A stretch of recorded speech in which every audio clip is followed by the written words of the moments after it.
The warrior poet, Siegfried Loraine Sassoon. He charged enemy trenches with such reckless courage, his own men thought he wanted to die. He single-handedly captured a German trench, then sat in it reading poetry while shells exploded around him. He earned the nickname Mad Jack and was recommended for the Victoria Cross. Then he did something unthinkable. He publicly declared the war was evil, threw his military cross into a river, and refused to fight anymore. This is the story of a warrior who became the war's greatest poet, a hero who became a protester, a man torn between duty and conscience.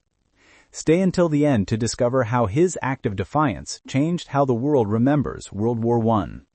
Siegfried Loraine Sassoon was born on September 8, 1886, at Wearley, his family's estate in Kent, England.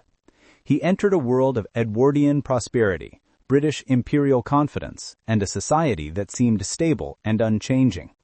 His father, Alfred Sassoon, came from a wealthy Anglo-Jewish family descended from Iraqi Jews who had built a commercial empire.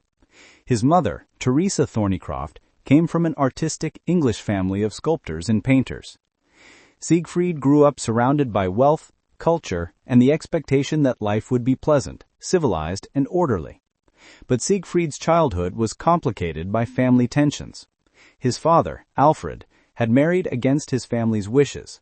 The Sassoons were Jewish, and Alfred's marriage to a Christian woman caused a permanent rift with his father and family. Alfred was essentially disowned, cut off financially from the Sassoon fortune. When Siegfried was 5 years old, his parents separated.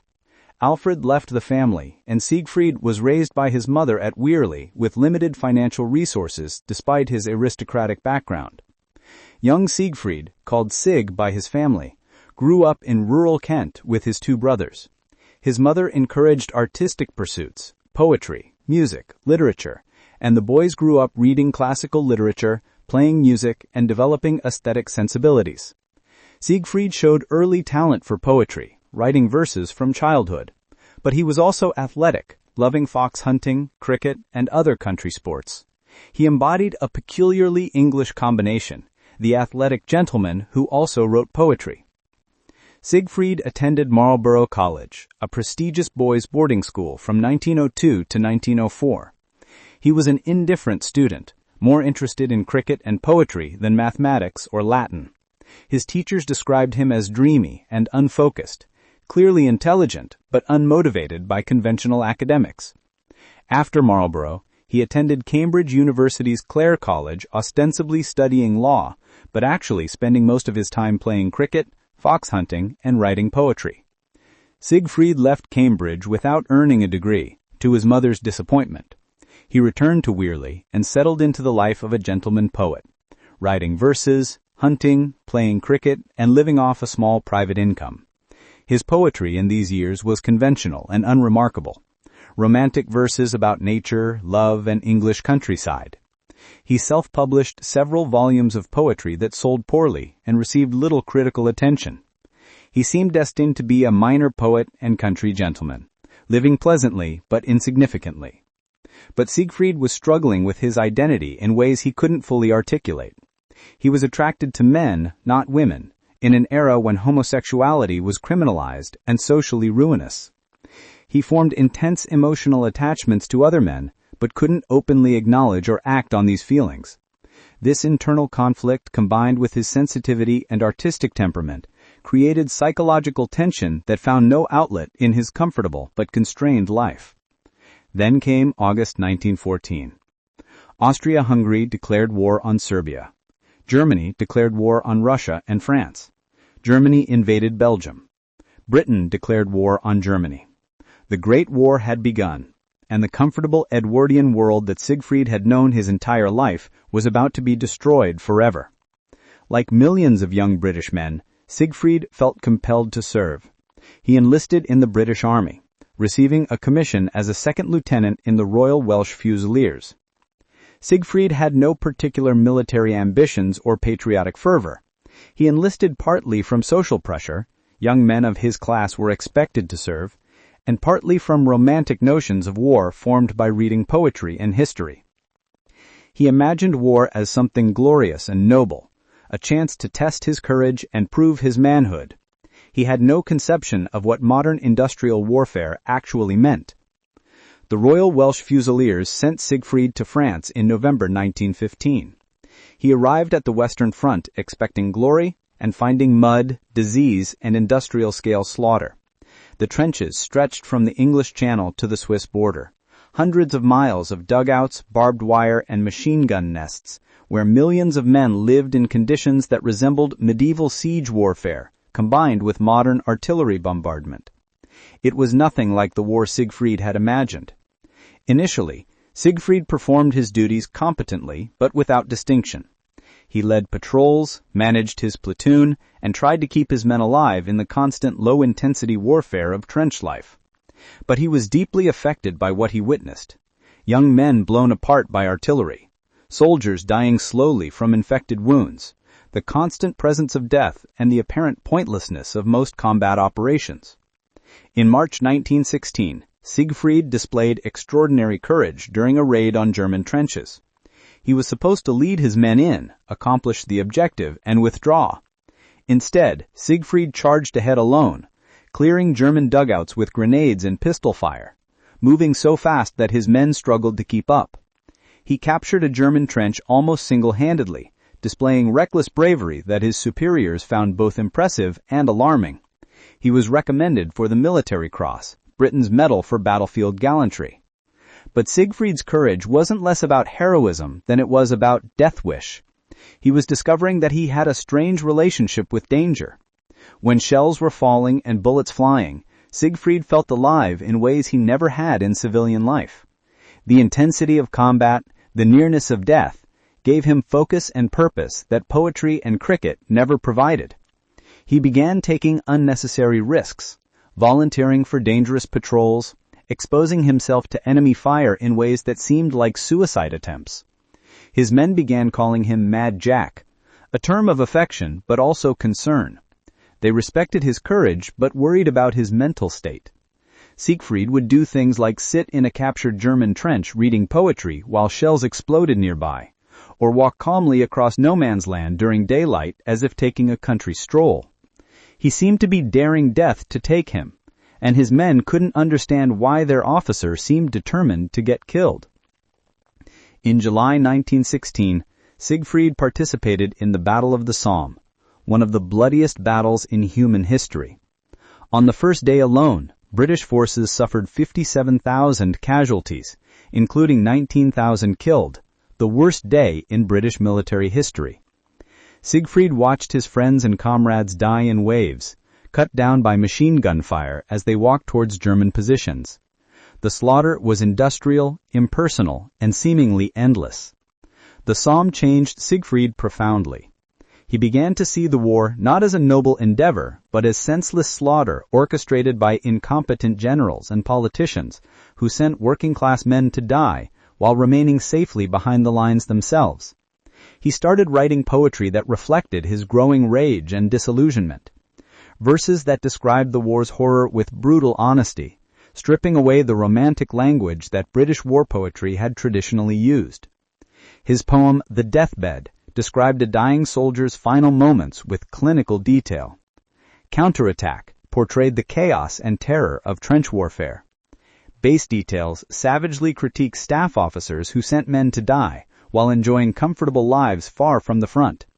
Sassoon's poetry was shocking. It didn't glorify war or portray soldiers as noble heroes. It showed war as mechanized slaughter and soldiers as victims. In April 1917, Siegfried was shot through the shoulder during a raid, a wound serious enough to require evacuation to England for treatment and recovery. He convalesced at various hospitals, using the time to think deeply about the war and his role in it. He had been fighting for nearly 2 years, had earned medals for bravery, had lost countless friends to death and mutilation, and for what? The war showed no signs of ending. Millions had died, and the front lines had barely moved. While recovering in England, Siegfried met other intellectuals, artists, and pacifists who opposed the war. He read anti-war literature and pacifist philosophy. He discussed the war's causes and conduct with people who questioned whether it was justified or necessary. These conversations crystallized his growing conviction that the war was not only tragic, but wrong, that it was being prolonged unnecessarily by politicians and generals who refused to seek negotiated peace. In July 1917, Siegfried did something that shocked the British military in public. He wrote a public statement titled "Finished with the War, a Soldier's Declaration," which he sent to his commanding officer, to newspapers, and had read aloud in Parliament by a sympathetic member of Parliament. The statement accused the government of prolonging the war unnecessarily, of sacrificing soldiers' lives for political objectives that could be achieved through negotiation.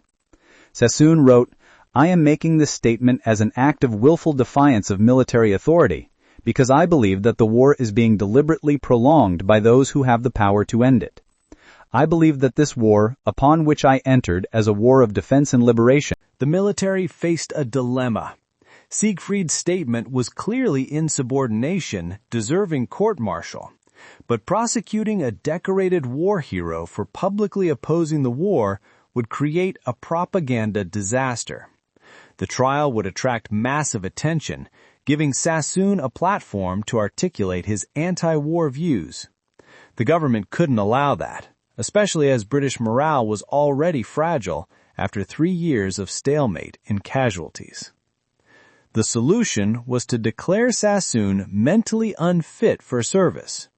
His friend and fellow poet Robert Graves convinced a medical board that Sassoon was suffering from shell shock, now called PTSD, and wasn't responsible for his statements. Instead of court-martial, Siegfried was sent to Craglockhart War Hospital in Scotland, a psychiatric facility treating officers suffering from combat trauma. At Craglockhart, Siegfried met another poet-soldier who would become one of the 20th century's greatest war poets, Wilfred Owen. Owen was also suffering from shell shock, also writing poetry about the war's horror. The two men formed a deep friendship. Sassoon mentored Owen, helping him develop his poetic voice and encouraging him to write honestly about war's reality. Owen's poems, influenced by Sassoon's example, would become some of the most powerful anti-war literature ever written. But Craglockhart wasn't a solution for Siegfried, it was an evasion. He wasn't insane or suffering from shell shock in the way other patients were. He had made a deliberate, principled decision to protest the war, and being treated as mentally ill invalidated that protest. After several months, Siegfried realized his protest had failed. The government had successfully neutralized him by declaring him crazy rather than engaging with his arguments. In November 1917, Siegfried made another difficult decision. He would return to military service. Not because he had changed his mind about the war, he still believed it was wrong and unnecessarily prolonged. But he couldn't remain in safety while his men and friends continued fighting and dying. He felt he had abandoned them, and guilt over this abandonment was worse than the horrors of combat. In January 1918, he returned to France and his regiment. Returning to combat after publicly protesting the war was psychologically complex. Siegfried still believed the war was wrong, but he couldn't let his men fight without him. He resumed his duties as an officer, leading patrols and attacks with the same courage he had shown before. But now his bravery was tinged with something darker. He seemed even more reckless, even more eager to find death. If the war was murder, and he was participating in murder, perhaps dying would be appropriate atonement. In July 1918, Siegfried was shot in the head during combat. The bullet grazed his skull, missing his brain by inches. It was a wound that should have killed him, but left him with only a concussion and temporary vision problems. He was evacuated to England again, and this time the war ended before he could return. On November 11, 1918, the armistice was signed. The Great War was finally over. Siegfried survived the war physically, but was deeply scarred psychologically. He had spent over 3 years in combat, witnessed countless friends die, earned medals for bravery, protested the war publicly, and returned to fight despite believing it was morally wrong. These contradictory experiences created psychological conflicts that would haunt him for the rest of his life. Was he a hero or a murderer? A courageous officer or a hypocrite who protested but kept fighting?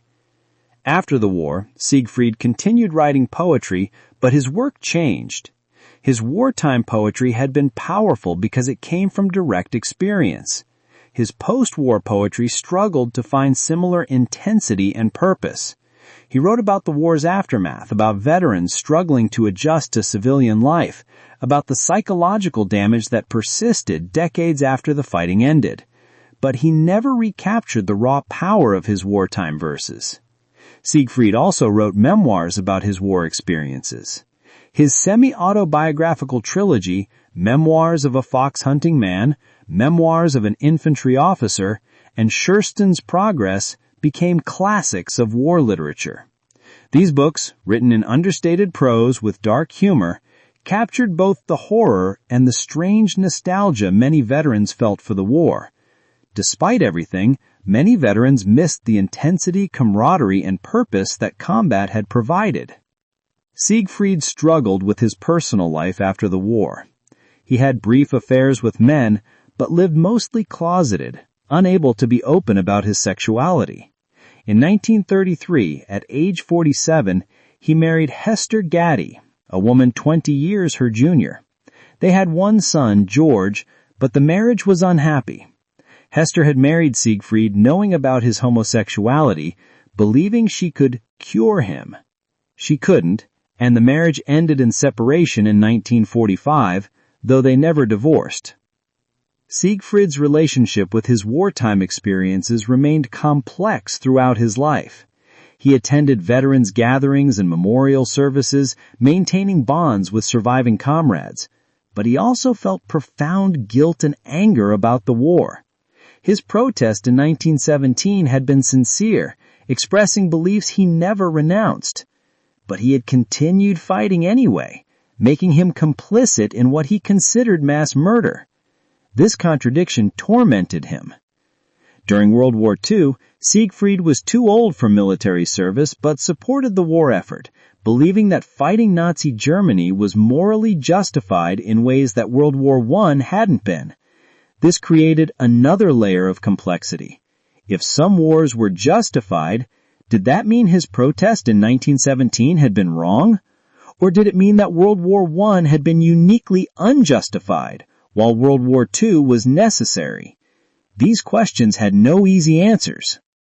In his final decades, Siegfried lived quietly, writing poetry, corresponding with other veterans and writers, and reflecting on his experiences. He converted to Catholicism in 1957, finding some spiritual peace in religious faith. He continued writing until his health declined in the mid-1960s. Siegfried Sassoon died on September 1, 1967, at the age of 80 at his home in Wiltshire, England. He had lived 49 years after the war ended, but those war years defined his entire life. His funeral was small and private, attended by family and a few close friends, but his literary legacy ensured that his wartime experiences and protest would never be forgotten. Sassoon's poetry fundamentally changed how the English-speaking world understood World War I. Before Sassoon and poets like Wilfred Owen, war poetry was largely romantic, emphasizing honor, glory, sacrifice for noble causes. Sassoon's poetry stripped away these comforting illusions, showing war as mechanized slaughter, soldiers as victims rather than heroes, and patriotic rhetoric as lies told by old men sending young men to die. Modern understanding of World War I owes enormous debt to Sassoon's poetry. When we think of that war, we think of muddy trenches, senseless slaughter, the lost generation of young men killed for minimal territorial gains. This understanding comes largely from poets like Sassoon, who witnessed the war and refused to romanticize it. Their honest testimony, preserved in poetry and prose, ensures that the war's horror is remembered. The moment that defined Siegfried Sassoon's legacy came in a 1960s interview when a journalist asked if he regretted his 1917 protest. Sassoon, then in his late 70s, thought for a long time before answering. His response captured the moral complexity that had defined his entire life. He said he didn't regret the protest. It had been morally necessary to speak truth about the war's horror and unnecessary prolongation. But he also didn't regret returning to fight. He couldn't have lived with himself if he had stayed safe while his men continued dying. Both decisions were right in their contexts, even though they contradicted each other. That was the war's essential tragedy. It forced men to make impossible choices between competing moral imperatives, leaving psychological scars that never fully healed. That was Siegfried Sassoon, a warrior who became the war's greatest critic, a hero who protested heroism, a man who loved his comrades but hated what they were forced to do. His story reminds us that courage sometimes means fighting, sometimes means refusing to fight, and that the people who experience war most directly often understand it most honestly, and that honest understanding is rarely simple or comfortable.